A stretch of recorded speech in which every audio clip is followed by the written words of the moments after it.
আপনারা সবাই কেমন আছেন? আশা করি ভালো আছেন। আমি আলহামদুলিল্লাহ আপনাদের দোয়ায় ভালো আছি। অনেক দিন হয়েছে আমি লাইভ আইছি না। আমরা দোয়াইকে লাইভ আইছি একটা কারণে, আপনারা সবাই জানেন দীর্ঘ অনেক দিন ধরে গরম, অনেক গরম পড়তেছে বাংলাদেশে। তো গরম তাকে রক্ষা পাওয়ার জন্য আমরা সকালে পাঁচটা নামাজ পড়ি। ওইটু বালিটা একটা আল্লাহর এখতিয়ার, ওখানে বাংলাদেশে গজব নাজিল হয়। আসলে একটা গজব আল্লাহর পক্ষ থেকে। আমরা কোন গুনাহ করছি, ও গুনার কারণে আল্লাহ গজব দিলা। তো ও গজবটা কি বাঁচতে আমরা পাঁচটা নামাজ জামাতের সহিত আদায় করতো। আমরা পাঁচটা নামাজ পড়বো, আমাদের আল্লাহর বন্দেগি কামনা করবো, আল্লাহর কাছে মাফ চাইবো। আমরা যা গুনাহ আছে আল্লাহ যেন আমাদের মাফ করে দেয়। আমি সকলে বলি আমি। তো আরেকটা কথা, আমরা অনেকে জানি এইচএসসি পরীক্ষা আরম্ভ হয়েছে আগামী 2 জুলাই থেকে।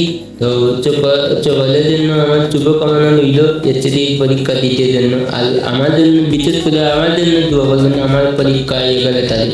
আমি যে আইচিতে অনেক সময় লাইভে কোয়া হয়েছে না, আমি চলবে কইছি না। তো আমি একটা কথা শেয়ার করতে চাই যে আমি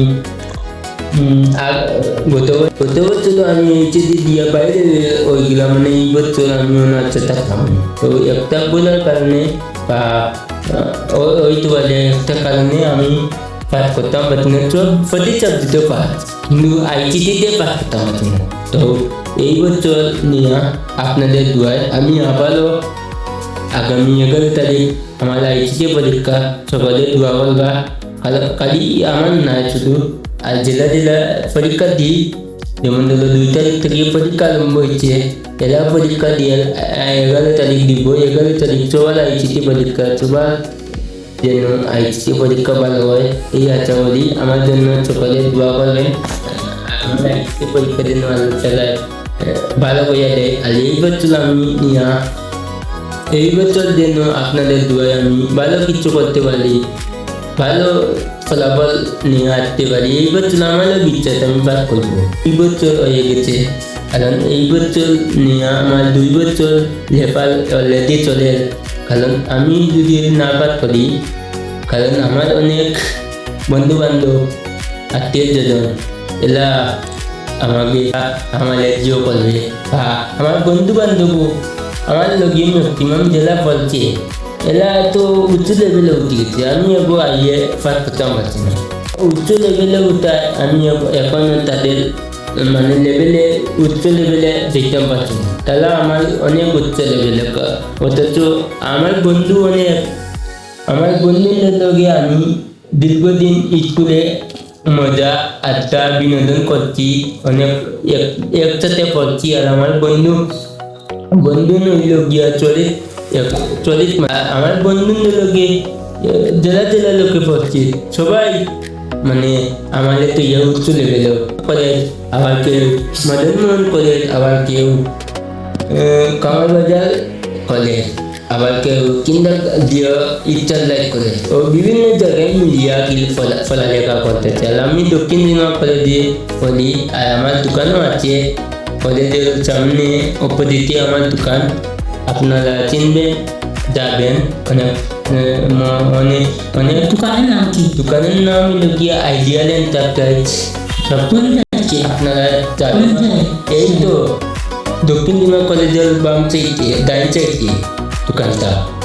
কয়টা দক্ষিণ দিনাজপুর কলেজের অপোজিট সাইডে দোকান। আপনারা যাবেন। আমার দোকানে কম্পিউটার দোকান। আলহামদুলিল্লাহ মোটামুটি আপনাদের দোয়ায় আমি দীর্ঘ 3 মাস আলম্বুর ক্লাস করছি। আলম্বুর কারিগর কম্পিউটার ক্লাস করছি। আলহামদুলিল্লাহ আপনাদের দোয়ায় আমি কাজ শিখেছি। মোটামুটি পুরাটা শিখছি, মানে নাই মোটামুটি শিখেছি। আতলা এনেছি, বুঝছেন। দোকানটা চালাইবার মানে যোগ্যতা আছে আমার।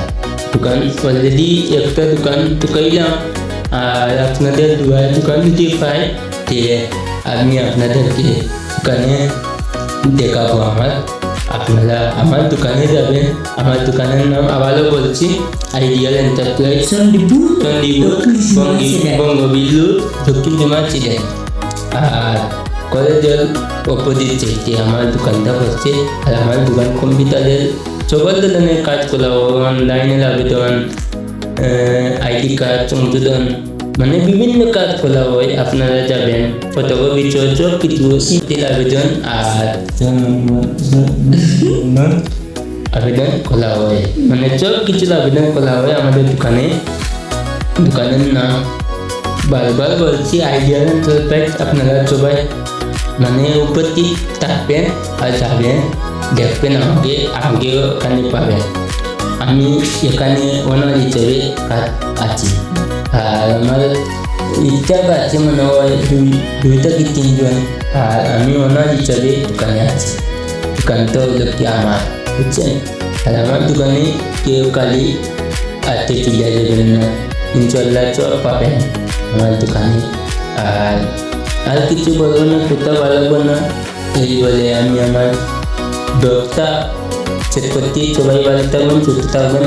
আর গরমে বাংলাদেশে যে গরম পড়ছে, গরমে আল্লাহর কাছে দোয়া প্রার্থনা করবেন। ওই তো বলে আমরা কোন গুণা করছি, গুণা করার কারণে আল্লাহ আমাদের গজব দিলা।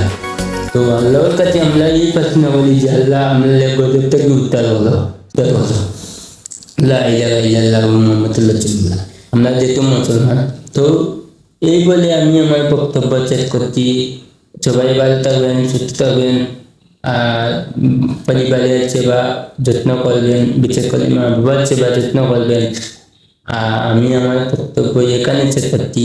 আর পরবর্তী ব্লকে আবার ভালো কিছু নিয়ে আসবো, ভালো কিছু আপনাদেরকে বলবো। এই জন্য আমি একথা বলে বিদায় নিচ্ছি। আমি সোহাইব, মাহমুদুদ্দিন সোহাইব, ওয়াকিলের দেওয়ান, আলহামদুলিল্লাহ রাব্বিল আলামিন। আমিন।